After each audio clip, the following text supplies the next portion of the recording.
where am I sowing my crop? What pressures am I going to put it under, for example? So a spring barley after spring barley after spring barley, I would anticipate diseases such as net blotch to come through very, very easily there for a scenario. But if you've got a resistance rating of 8, it still may be that actually put it under a lot of pressure that may look more like a 7 or a 6. So you have to take those sort of things into account and sort of build a program from that aspect to reflect that. Despite the dry weather over the past couple of weeks, the threat of foliar disease in all of our crops remains ever present. Fungicide spend has increased significantly over the past 5 years, and getting the best return on that investment depends on not just selecting the right product, but also applying it at the right time. You're listening to the latest episode of the Tillage Edge with me, Michael Hennessy. We'd really appreciate it if you could listen, follow and leave us a review on Apple or Spotify or wherever you get your podcasts from. With few new products coming onto the market, it's more important than ever that we make the most of the chemistry we have. That means developing a more targeted and strategic program to protect our crops effectively. I'm delighted today to be joined by Dr Stephen Kildea, a researcher with Teagasc, to talk through the fungicide strategies for the coming week. Stephen, as we move into mid-May, weather's been pretty good. What are the key diseases you're seeing across the crops at the moment? I suppose to give it a bit of a context, we're after coming from probably a very typically, I suppose, a bit of a nice, but then a wet, and then a nice sort of period in terms of dry weather, and that has had impacts on the diseases. So if we quickly run through the crops, just in winter wheat there yesterday, we've Dawson, we've Graham, and we've Champion in Oak Park.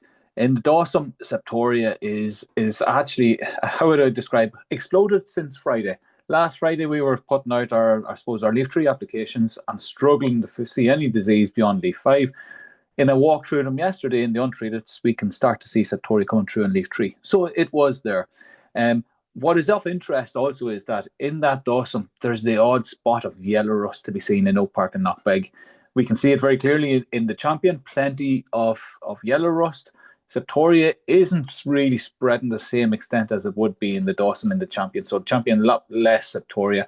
And then the Graham is probably a halfway house between both. It's got a little bit of rust and a bit of Septoria. Into the barley then, I suppose in the winter barley, depending on the variety, there's mildew present and untreated. A bit of Ramularia starting to develop from the base of the crop. We can just start to see some of that there. There's the odd pustule of rust. So really a mix of everything. The one that is missing is Rincospora. We're not really seeing much Rinco, but as I say, that probably reflects the earlier sort of dry sort of March that we had. And then into spring barley, actually, what's of interest in the spring barley, in the triads, we've got a range of, I suppose, varieties there. And we've got some that are seed treated and untreated. And the one that stands out is Planet. It's very easy in the seed untreated to find net blotch coming through. So it is there. And this sort of weather that we're having at the moment, not too wet, not too cold, bit mild, that's going to actually favour something like net blotch. I was going to ask you that one, Stephen, around that. We have had a week of very dry weather, albeit there's kind of been a good bit of dew, I suppose, at night, and maybe it's a little bit on the cold, or even frost down here last night. And there's a week's good weather coming. Again, temperature is probably going to be a little bit better. Does that favour any particular disease, or does it reduce the risk of other diseases maybe? So if we think of the winter wheat, for example, and as I said, the two diseases that are really standing out there at the moment are Septoria and yellow rust. I suppose when the temperatures start to pick up, and I'm really thinking of probably the late teens, early 20s, that's when yellow rust will suffer. So it's typically, ideally, between, say, 12 and 16 degrees and not too wet. Septoria is probably going to drive on when those temperatures get a bit higher. But the restricting factor on the Septoria, of course, will be rainfall. However, I suppose the surprise that I got to some extent was in that Dawson. Okay, it's quite a susceptible variety, but it was reflecting the disease that I saw yesterday in the crop is reflecting probably where we were maybe 2 weeks, 3 weeks ago. So actually, if we go back that 2 or 3 weeks, we had quite a considerable amount of rainfall at that stage, and that's the Septoria coming through now. So if we think about going, okay, from a yellow rust perspective, the yellow rust can cycle a lot quicker, maybe 7 days to 10 days, and you'll see it starting to come through. Restricting factors on that, as I say, will be temperature. So if we're looking maybe 10 days down, yes, there's going to be a bit of spread of that, but we hope that the temperatures do pick up to sort of control that.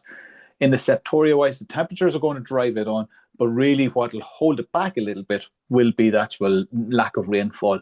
So if we look forward, I suppose over the next few weeks, we're probably in the wheat perspective moving into that flag leaf application. And around that time, look, if it's dry, it takes the pressure off. If it's wet, it's all about septoria, is what I would be saying. And Stephen, and the barley, we generally, the wet weather diseases are the trickier ones, the wrinkles and the net blotches. Yeah. With all this dry weather and a good profile, let's just exclude plant for a second, but the rest of them are pretty good profile barleys. Are the risks lower now? The risks are definitely over. For net blotch, I don't think where it isn't a concern in the variety. I think the risk is lower. So if you're talking about something like Rhynchosporium, that is a real wet. That's a true wet weather disease where it's probably going to be cool and damp. We haven't got that rainfall there. So, and even looking through the plots, I'm struggling to see any wrinkle in the spring barley. Now, that said, I'm sure there are varieties that might have well been sown very early. And when I say very early, I'm talking at the start of February, those sort of scenarios. And they will have come through probably well into the tillering stage where that wet weather was in Easter. But if we're moving into stuff that was sown in early March, end of February, early March, that probably is, I'd say, might be free of wrinkle. And this weather now at this stage is really helping that. Net blotch, okay, we typically regard it as a wet weather disease, but it's probably not at the same level as Rhynchosporium. It's going to be there, it's producing spores. The warmer temperatures probably favour a little bit more. It would be one I'd be concerned about, but I think, as you say, you're right. You have to look at your variety, and as you say, a lot of varieties on the list are actually looking quite good for net blotch. I suppose RGT Planet is that exception, and just be aware of that as you think about putting on the first fungicide application. It should reflect exactly where the pressure is at and the variety and the risk that comes with the environment, and that's the weather. The weather is sort of taking account of that from a Rhynchosporium sort of aspect at the moment. We might just, Stephen, maybe just jump down through the crops quickly, and just in terms of kind of the actions and maybe timing and maybe some of the products people might consider. And we might just start with winter wheat first. Yeah.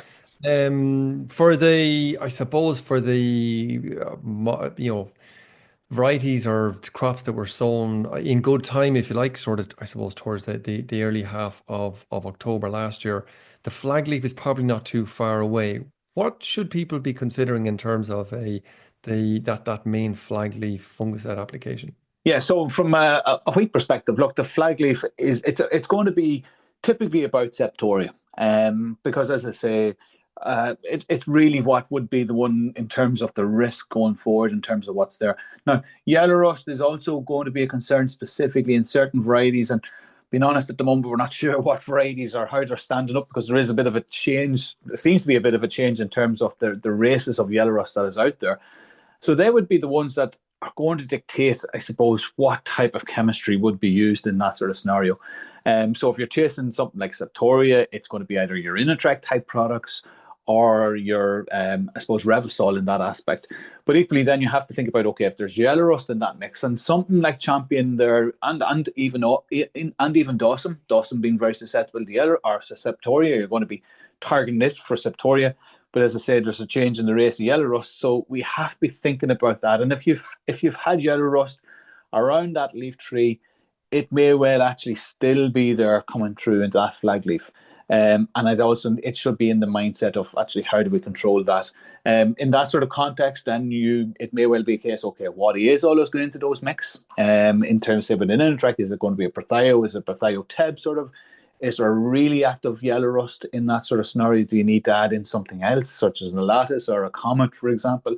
Equally, then, if you're in a Revasol, is it again the same sort of scenario? Is there a lot of yellow rust there? Does it need an additional sort of yellow rust specific active? Now, not all crops are anywhere like that, but there are some where it will have been a bit of a tackle to try and get on top of yellow rust coming at leaf tree because it was unexpected coming in there. And if there are serious foci in field, and being honest, these will be easy to spot because these will be the yellow patches. If they're still yellow. So, Stephen, you would be seeing probably yellow rust up in the leaf 2, wouldn't be in flag leaf coming out. Yeah. It'll probably be in leaf 2, and you'd be getting worried then. You need to be very specific about making sure yellow rust is treated specifically, as well as septoria. Absolutely. And even, I would say, even in leaf 3 to a certain extent, because you should be able to see the pustules. And I think that's really what's going to be important, that you're seeing that sort of yellow rust, but is there pustules there? There could well be scarring because you will still have that stripe, even if the disease is controlled, because you will have put out an application of a fungicide. But if you're seeing pustules, and these are the active sort of, they're the sort of the spores on it, and you should be able to see those on the leaves. If you're seeing them, then it could potentially be active, and it does need to be kept on top of. Okay, and it's probably best to maybe in that stage to just to talk to your advisor, just Yeah. in terms of getting a really good advice on that. But in the main, where the majority of fields hopefully don't have a huge threat of yellow rust, you're probably talking about relatively robust rates of some of the stronger products for that flag leaf application, are you?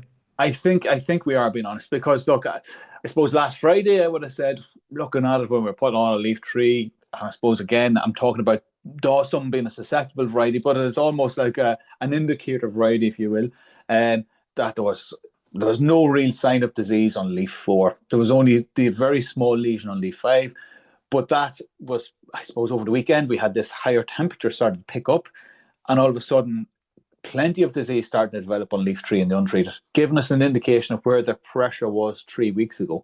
And I think that's important. Now we have to think about, okay, that pressure has been taken off a bit now, but it's only starting to come true where it was, what was happening 3 weeks ago.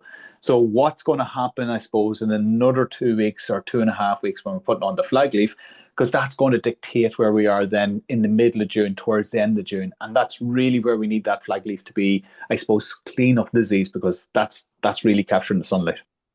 Yeah, and the robust rates will be the thing that'll see you through Yeah, at for that those stage. weeks, if you Yeah, like. Okay. yeah. We're not going to cover winter barley because I'm assuming it's pretty well finished in most situations or thereabouts. But I want to talk a little bit about winter oats. Probably not too far away from flag leaf approaching, or flag leaf maybe peeping out. Is that similar to winter wheat in terms of that's when you're applying your final application or your second application, maybe? It's more your step. So your final application will probably be at the panicle, I suppose, halfway out, because you're trying to get a coverage of, I suppose, to prolong it fully through to the end of the season, because you won't necessarily be going with the typical sort of halfway through flowering in terms of what might happen in wheat, for example. So it's probably not at that stage yet. You're probably the sort of in between, I suppose, at the moment.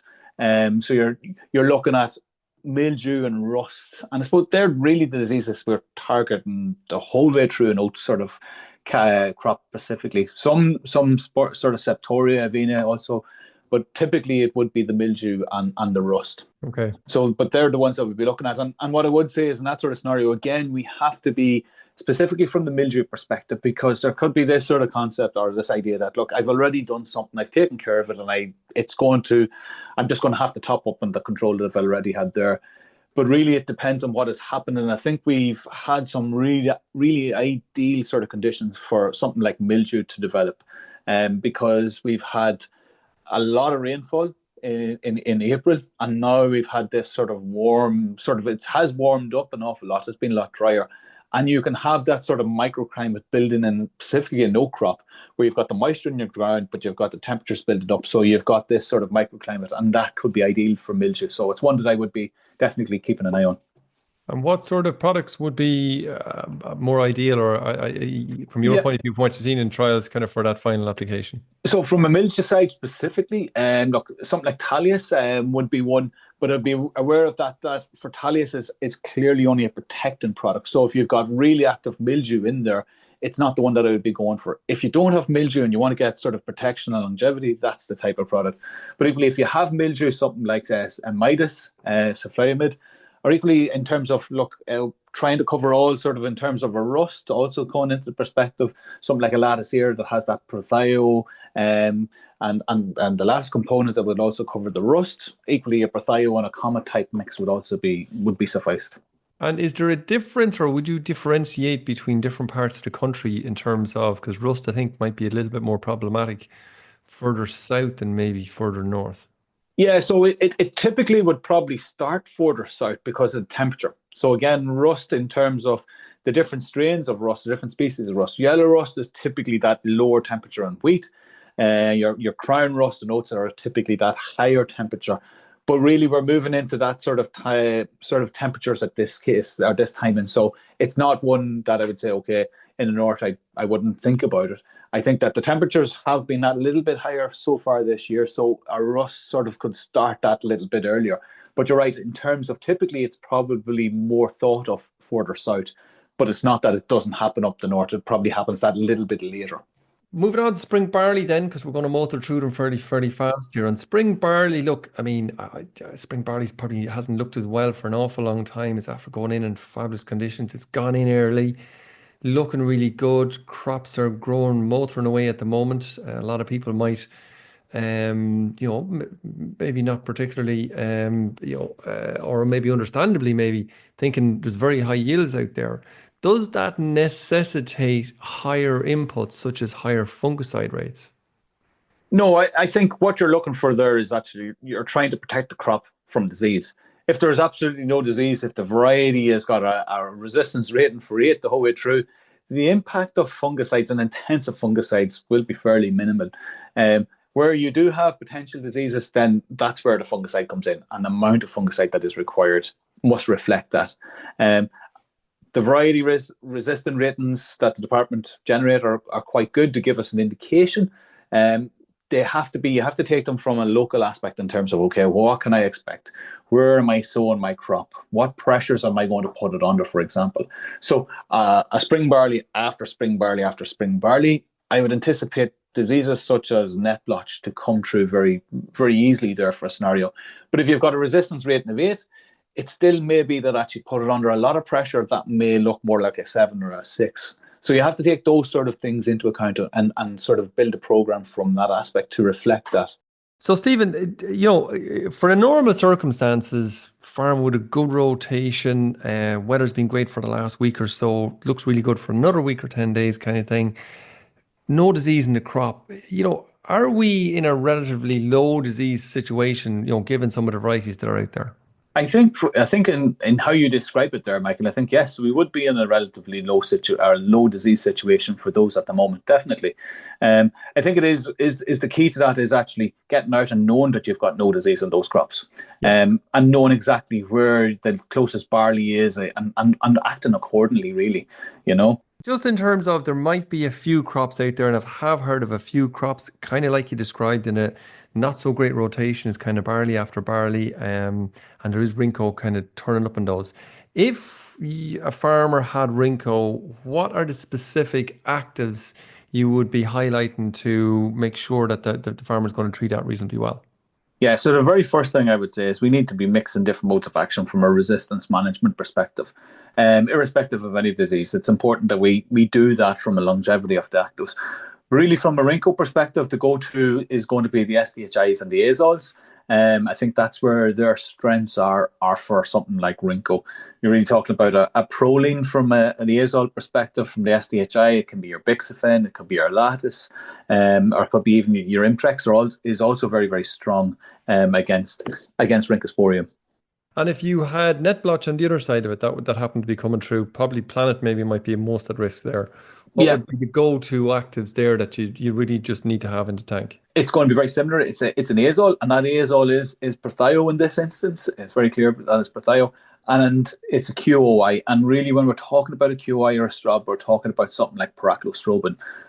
We know that there are mutations, the F129L, that does impact azoxystrobin, and that does impact it very, very clearly in field trials. Paraclostrobin isn't as impacted. There isn't impacted, so it works quite well against those strains. Paraclostrobin being Comet. Something like Comet, yes, exactly. Okay. We also know that from an SDHI perspective, we do have mutations that are impacting the SDHI, so they wouldn't necessarily be, they're not working as well as they would have been maybe about 10 years ago when they all came out first. And you mentioned QOI as well in that? So the QOI is your Paraclostrobin. So that's your Paraclostrobin. Okay, so that should get most people out from that point of view. So really, I suppose a recap is kind of what we're saying is that, look, even if you're going to get very high yields, it doesn't necessarily mean that you're going to use higher rates or more fungicides. You just have to walk your crop and react to what's in it more so than anything else is kind of what we're saying. Okay. Just moving on really quickly in terms of beans. A lot of spring beans sown this year again. Chocolate spot is pretty much, it's always going to be a bit of a concern on beans out there. Is that much of a risk at the moment, or when should people be doing something about it? So at the moment, I think with the dry weather, chocolate spot risk has been reduced. However, when we're taking off chocolate spot, and I would also say rust is also a concern in beans, it's really from flowering onwards. So we're, I suppose, a little bit away from that just yet. And it's really what's the weather going to be like at that time. And so we're looking at those two diseases, chocolate spot. If it is, I suppose, wet at that stage at flowering, you're looking at something like Signum or Latticera. And if it's rust, again, you're looking at that sort of Latticera. You're looking for good rust control. In terms of where these diseases are going to be prevalent, I suppose typically it's along the coast in those wetter sort of traditionally wetter areas that chocolate spot would be a bigger issue. And as you move inland, we would expect rust to be a bigger issue. Last one I want to ask you around, Stephen, is rye. Certainly around here, rye is starting to head out. Maybe it's full head on it there now. Is that now at the correct timing, or have we gone past the correct timing for the final application on that crop? No, I think it's about the right timing. The head fully emerged really is the final sort of spray from a rye perspective. Again, the diseases are in rye typically are going to be brown rust and rhynchosporium if it's wet. So again, the conditions at the moment are probably favouring more brown rust, being honest. Okay, so are we back to Latticera then again, kind of as a final spray there, or something else? Yeah, that type of application. Anything that's really going to be controlling the rusts is probably going to cover the biggest issue.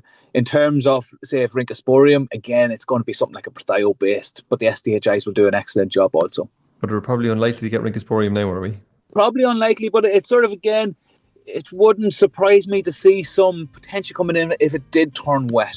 Okay. Listen, Stephen, that's great. I mean, there's a huge amount of information there and there's lots of things for farmers to think about, from yellow rust all the way through to Rinco and as we were saying, to rust then on some of the beans and rye. So yeah. Stephen, listen, thanks very much for your time. I know you're very busy out there doing spraying and trying to get trials finished up out there. So again, thanks very much. No problem at all. Just keep an eye on the weather. That's what I say. So that's it for this episode, and my thanks to Stephen for joining me on the podcast. A date for your diary is the Tillage Signpost Farm Walk, which will take place on Don Summers Farm in Oilgate, Wexford on Wednesday the 21st of May from 11 to 1 p.m. This promises to be an excellent event and well worth a trip. Don has embraced precision farming to make the most of organic manures and added value products, boosting profitability while also improving sustainability on his farm. We'll be delighted to see you there on the day. So that's it for this episode, and if you found it useful, please recommend it to a friend or colleague. Remember to follow, rate and review on Apple or Spotify to stay up to date. For further information, visit teagasc.ie. I'm Michael Hennessy, thanks for listening, and I'll talk to you next week with more news and updates.